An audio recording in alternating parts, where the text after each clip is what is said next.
বন্ধুরা, ভোলে বাবা পার করেগা ধারাবাহিকের আজকের পর্বে দেখানো হয়েছে সাক্ষ্য ঝিলের বস্তিতে আসে। দূর থেকে ঝিলের বন্ধু সেটি দেখতে পেয়ে ছুটে ঝিলের কাছে এসে বলে, ঝিল, এই ঝিল, তোর বর এসেছে। কথাটা শুনে ঝিল বলে, কি আজে বাজে কথা বলছিস তুই? তখনই বস্তির আরও দুজন ঝিলের ঘরেই ছিল। তারা বলে, কেন রে ঝিল, তোর তো বিয়ে হয়েছে, আমরা তো সবাই জানি তোরা স্বামী স্ত্রী। আর তাছাড়া শুনলাম ওই বাড়িতে তোরা এক ঘরেও থেকেছিস। সে তোর এত বড় অপারেশন করলো, আর এখন আবার বর কথাটা শুনে লজ্জা পাচ্ছিস? তখনই ঝিল বলে, সেও যাই করুক না কেন, তোরা এইসব কথা বলবি না। তখনই ঝিলের দিদি বলে, হ্যাঁ রে ঝিল, মনে তো হচ্ছে তোর বর তোকে চোখে হারাচ্ছে, তোর জন্য পুরো অস্থির হয়ে উঠেছে, তাই তো দেখা করতে আসছে। ঝিল বলে, দিদি, এসব আজে বাজে কথা বলা বন্ধ করতো। তখনই সেখানে সাক্ষ্য আসে। সাক্ষ্য এসে বলে, আমি কি ভেতরে আসতে পারি? ঝিলের মা বলে, এসো না বাবা, এসো। মিলি তখন চেয়ার এগিয়ে দেয়। মিনু বলে, তোমায় কোথায় বসতে দিই বলো তো, তুমি এই চেয়ারেই বসো। সাক্ষ্য তখন ঝিলের সামনে বসে। সাক্ষ্য ঝিলের মায়ের হাতে ফলের প্যাকেট দেয়, সেই সাথে কিছু ড্রাই ফ্রুট দেয়, আর একটা লিস্টও দেয়। সাক্ষ্য ঝিলের মাকে বলে, এই সব কিছু আমি লিস্ট করে এনেছি, নিয়ম করে লিস্ট দেখে ঝিলকে খাওয়াবেন। ঝিলের এখন এই খাবারগুলো ভীষণ প্রয়োজন, ও ভীষণ উইক আছে, ঝিলকে খুব ভালো করে টেক কেয়ার করতে হবে। ঝিলের মা বলে, তুমি কোনো চিন্তা করো না বাবা, আমাদের যতটুকু সামর্থ্য তার মধ্যেই আমরা চেষ্টা করব। তখনই সাক্ষ্য বলে, আমার ঝিলের সাথে কিছু কথা ছিল। মানে ঝিল, আমি কি তোমার সাথে আলাদা করে কিছু কথা বলতে পারি? ঝিল তখন সাক্ষ্যকে বলে, আমাদের বাড়িতে আলাদা করে কথা বলার কোনো জায়গা নেই, যা বলার এখানেই বলুন। তখনই ঝিলের মা বলে, না না, আমরা এক্ষুনি ঘর থেকে যাচ্ছি। সাক্ষ্য বলে, আপনারা থাকলে সমস্যা নেই, থাকুন। ঝিল তখন মনে মনে ভাবে হয়তোবা সাক্ষ্য ডিভোর্সের ব্যাপারে কথা বলতে এসেছে, ডিভোর্স লেটার সাথে করে এনেছে। তাই তো ঝিল সাক্ষ্যকে বলে, ও হ্যাঁ, এবার আমি বুঝতে পেরেছি, আপনি যা বলেছেন সবটাই এইবার আমার মাথায় ঢুকেছে। ঝিলের বন্ধুরা বলে, ঝিল, তুই তবে তোর বরের সাথে কথা বল।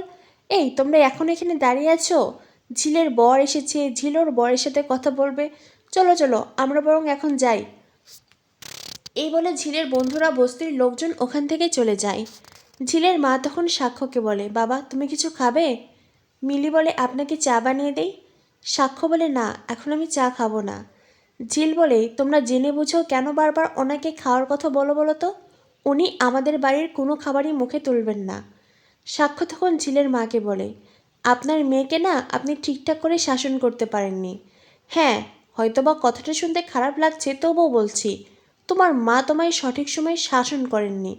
মেরেছেন, বকেছেন, কিন্তু শাসনটা পাওনি। সেই জন্য কখন কার সাথে কীভাবে কথা বলতে হয় সেটা জানো না। দেখুন, আপনারা যে খাবার আমাকে দেবেন আমি সেটাই খাবো। ঝিলের মা বলে, আমি তবে তোমার জন্য অমলেট বানিয়ে আনি? ওই তো তোমাদের বাড়িতে যেমন করে তোমাকে বানিয়ে দিতাম, তোমার পছন্দের। সাক্ষ্য বলে, ঠিক আছে, তাই দিন। এরপরেই মিনু আর মিলি মিলে ডিমের অমলেট বানাতে যায়। মিলি ঝিলকে বলে, কী রে ঝিল, তুই কি অমলেট খাবি? সাক্ষ্য তখন মিলিকে বলে, দেখুন, আপনারা চাইলেই যখন তখন ঝিলকে খাবার অফার করতে পারেন না। ঝিলের যখন তখন যে কোনো খাবার খাওয়া যাবে না। ওকে কি খেতে দিতে হবে কি দিতে হবে না সবটা আমি লিস্ট করে এনেছি। তখনই ঝিল বলে, আপনি লিস্ট করে আনলেই বুঝে আমাকে ওইসব খেতে হবে? আমাদের বাড়িতে ওইসব লিস্ট ফিস্ট দেখে খাবার খাওয়া চলে না। সাক্ষ্য বলেই, শোনো, তুমি এখন অসুস্থ, তাই আমি তোমাকে যেটা করতে বলবো তুমি সেটাই করবে। ঝিল বলে, তো আপনি এত ফল নিয়ে এখানে কেন এসেছেন? হ্যাঁ, আপনি এত ফল নিয়ে আসলেই বুঝি আমি সেই ফল খাবো, আমাকে সেগুলো খেতে হবে? সাক্ষ্য বলে, তোমার জন্য যেটা এখন প্রয়োজন আমি সেটাই করেছি। আর তাছাড়াও আমি ফল এনেছি যখন তোমাকে সেগুলো খেতেই হবে। তোমার শরীর দুর্বল সেটা বুঝেই এনেছি। ঝিল বলে, এতটা করছিনি বা কেন সেটাই তো বুঝতে পারছি না। সাক্ষ্য বলে, বারে, আমি একজন ডক্টর, আমি তোমার ভালো মন্দ দেখব না? ঝিল বলে, আপনি বুঝি সব পেশেন্টের বাড়িতে এমন ফল নিয়ে যান? সাক্ষ্য বলে, সবার বাড়িতে কেন নিয়ে যাব, সব পেশেন্ট কি আমার? তাই বলে সাক্ষ্য থেমে যায়। তখনই মিলি বলে, কি বলো? সাক্ষ্য বলে, সবাই তো আমার আর বউ নয়। ঝিল তখন বলে, দেখুন, আপনি আমাকে বউ বউ বলবেন না, আপনি আমাকে বউ বললেও আমি তো আপনাকে বর বলতে পারবো না। তখনই মিনু বলে, ঝিল, তোমাকে না বলেছি ওর সাথে এমন করে কথা বলবে না? একদম এমন করে কথা বলবে না। এই বলে মিনু আর মিলি যায় ডিমের অমলেট বানাতে। তখনই ঝিল সাক্ষ্যকে বলে, তুমি এখানে কেন এসেছো? সাক্ষ্য বলে, তোমার সাথে দেখা করতে এসেছি, আর কিছু কথা বলতে এসেছি। ঝিল বলে, বুঝেছি তো, তো দাও কোথায়? সাক্ষ্য বলে, কি? ঝিল বলে, কি আবার ডিভোর্স পেপার? স্বাক্ষর বলে, আমি কোনো ডিভোর্স পেপার আনিনি। ঝিল বলে, বারে সেগুলো কি এখন আমাকেই তুলতে হবে? দেখো, আমি ওইসব নিয়মকানুন কিছু বুঝি না। তুমি পেপারস নিয়ে এসো, আমি সই করে দেব। আমি কোনো পেপারস তুলতে পারবো না। সাক্ষ্য বলে, কারণ আমি ডিভোর্সটা চাই না, তার জন্যই আমি পেপারস আনিনি। তোমার যদি ডিভোর্সের প্রয়োজন হয় তবে তুমি সেই সব ব্যবস্থা করতে পারো, আমিও তোমার সাথে কন্টেস্ট করব। ঝিল বলে, মানে তুমি কি বলতে চাইছো? সাক্ষ্য তখন ঝিলকে বলে, ঝিল, আমি কাল আমার বাড়িতে কথা বলেছি, আর পরিবারের সবার সামনে সবাইকে আমি এটা জানিয়ে দিয়েছি, আমি তোমায় ডিভোর্স দেব না। ঝিল বলে, কেন কেন এমনটা বলেছো তুমি? সাক্ষ্য বলে, জানি না। ঝিল বলে, কি হয়েছে বলো তো? তুমি হঠাৎ করে আবার নিজের মত পাল্টালে কেন? এই তো কদিন আগেও বলছিলে বিয়েটা তুমি মানো না, বিয়েটা তোমার কাছে মিথ্যে, তুমি ডিভোর্স চাও, আর এখন আবার অন্য কথা বলছো। এই তোমাদের বড়লোকদের নামে ঠিক বুঝতে পারি না, তোমরা এক এক সময় এক এক কথা কেন বলো? সাক্ষ্য বলে, জানি না আমি। ঝিল বলে, তোমার কি হয়েছে বলো তো? সাক্ষ্য বলে, সেটাও জানি না, তবে কিছু একটা হয়েছে সেটা বুঝতে পারছি, কখন হয়েছে সেটা জানি না। ঝিল বলে, কিন্তু আমি ডিভোর্স নিয়েই ভাবছি, আমি যত তাড়াতাড়ি সম্ভব ডিভোর্স দিয়ে দেব। সাক্ষ্য বলে, তোমার তো তারা কেন? হ্যাঁ, অন্য কাউকে কি কথা দেওয়া আছে নাকি? ঝিল বলে, যদি কথা দেওয়া থাকেও তাতে তোমার কি? সাক্ষ্য বলে, যদি কথা দেয়া থাকে তো কথা তুমি খারিজ করে দাও, পৃথিবীতে এমন কোনো কথা হয় না যেটা খারিজ করা যায় না। ঝিল বলে, কেন আমি এসব কিছু করব? তুমিই বা কেন এসব কিছু করছো? সাক্ষ্য বলে, বললাম তো, কিছু একটা হয়েছে, কি হয়েছে আমি জানি না। এরপরেই ঝিল বলে, উফ, আমার না শরীরটা ঠিক ভালো লাগছে না, তোমার কথা আমি বুঝতে পারছি না। সাক্ষ্য বলে, তোমার কি হয়েছে বলো? ঝিল বলে, বুঝতে পারছি না, যখন তখন ঘুম পেয়ে যাচ্ছে, এই ধরো বসে আছি, আবার হুট করে ঘুম পাচ্ছে। সাক্ষ্য বলে, ঝিল, তোমার অপারেশনটা ভীষণ ক্রিটিক্যাল ছিল, আমি তোমার টিউমার টেস্টে পাঠিয়েছি, আশা করছি ভালো কোনো রিপোর্ট আসবে, তবে কি আসবে সেটা নিয়েও টেনশন হচ্ছে। কাল তোমার চেক আপ আছে, তুমি অবশ্যই হসপিটালে আসবে। তখনই সেখানে ঝিলের মা আসে। সাক্ষ্য তখন ঝিলের মাকে বলে, আপনার মেয়ে তো আমার কোনো কথাই শোনে না, কাল দিদির সাথে ওকে পাঠাবেন, কাল ওর চেক আপ আছে 12টায়। আর হ্যাঁ, তখন যেটা বললাম, ঠিকঠাক করে ঝিলকে খাবার দেবেন, ওর এখন পুষ্টিকর খাবার খাওয়া ভীষণ প্রয়োজন। তখনই ঝিলের মা বলে, আমাদের ক্ষমতা তুমি তো জানোই। সাক্ষ্য বলে, তেমন হলে আমি খাবার পাঠিয়ে দেব।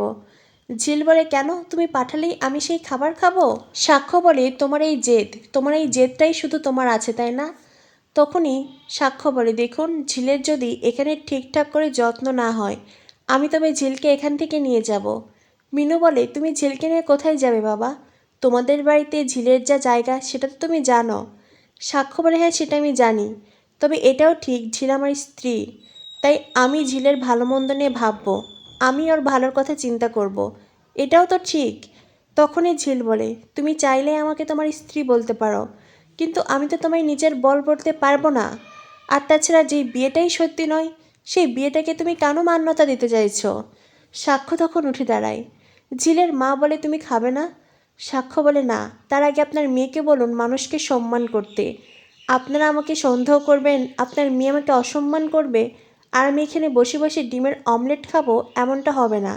আগে সম্মান দিতে বলুন, তারপরে খাওয়া দাওয়া হবে। আর হ্যাঁ, কাল 12টায় হসপিটালে নিয়ে আসবেন, ওর চেক আপ আছে। এ বলে সাক্ষ্য গটগট করে বেরিয়ে যায়। আর ঝিলের অপরাধবোধ কাজ করে। মানুষকে খাবার দিয়ে এইভাবে কথাটা বলা বুঝি তার ঠিক হয়নি। ঝিল সেটা বুঝতে পারে। ঝিলেরও বা কী উপায়, স্বাক্ষর পরিবার প্রতিনিয়ত যেভাবে তাকে ইনসাল্ট করছে, ঝিলি বা ডিভোর্স না দিয়ে আর কী করবে? অন্যদিকে দেখানো হয় মিনুকে ডেকে পাঠিয়েছে স্বাক্ষর পরিবার, মিনুর সাথে মিলেও এসেছে। তখনই স্বাক্ষর মা বলে, সেই তো অনেক আগে রেখেছি, আসতে তো লেট হলো কেন? মিনু বলে, মেয়েটার শরীর খারাপ, ওকে খাইয়ে দাইয়ে তারপরে এলাম। স্বাক্ষর মা বলে, খাবার তো এ বাড়ি থেকেই যাচ্ছে, তোমার আর কিসের চাপ? মিনু বলে, হ্যাঁ খাবার যাচ্ছে, আমরা তোর খাবার চেয়ে পাঠাইনি। তখনই মিলি বলে, এভাবে বলছেন কেন?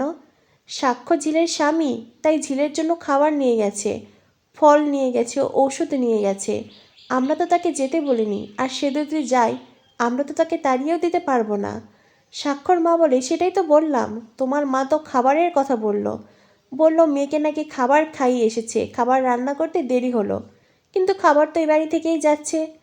তখনই ঝিলের মা বলে, কিছু মনে করো না বড় বৌদি, আমার মেয়ে তো আর 3 বেলা ফল খেয়ে থাকবে না, তাকে তো ভাতও খেতে হবে, সেই ভাত রান্না করতে তো একটু সময় লাগবে। তখনই সাক্ষর দাদু বলে, দেখো এইসব কথা এখন ছাড়ো, আসল কথায় আসছি।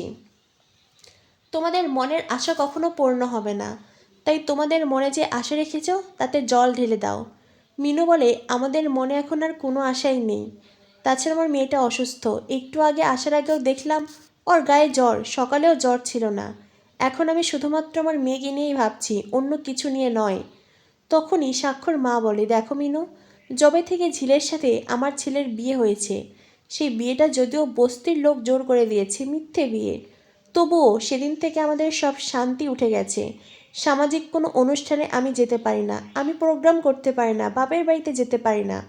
আমার কথা কি বলছি, আমাদের পরিবারে কেউই আমরা যেতে পারছি না, আর এই সব কিছুর পিছনে তো তোমার মেয়ে জড়িয়ে আছে। সাক্ষর দাদু বলে, শোনো একটা কথা বলছি, হ্যাঁ বিয়ের কালিমা তোমার মেয়ের গায়েও লেগেছে, তোমার মেয়েও বদনাম হয়েছে, ঠিক, তো তোমরা কত টাকা চাইছো বলো, আমরা টাকা পয়সা দিয়ে যত দ্রুত সম্ভব ডিভোর্সটা করিয়ে নেব। আমার সাক্ষর দাদু ভাইয়ের জন্য কনে দেখা হয়ে গেছে, আমরা আবার তার বিয়ে দেব। মিনু বলে, একটা বিয়ে থেকে বেরোতেই পারলো না, আবার আপনারা বিয়ে ঠিক করলেন? তখনই সাক্ষর ঠাম্মি বলে, তো কী ভেবেছিলে তোমার মেয়ের সাথে আমার দাদু ভাইয়ের বিয়েটা বহাল থাকবে? মিনু বলে, আমরা এমন স্বপ্ন দেখছি না, তবে আপনারাই বা এইভাবে আমাদেরকে কেন কথা শোনাচ্ছেন সেটাও বুঝতে পারছি না। তখনই সাক্ষর মা ঝিলের মাকে চরম অপমান করে।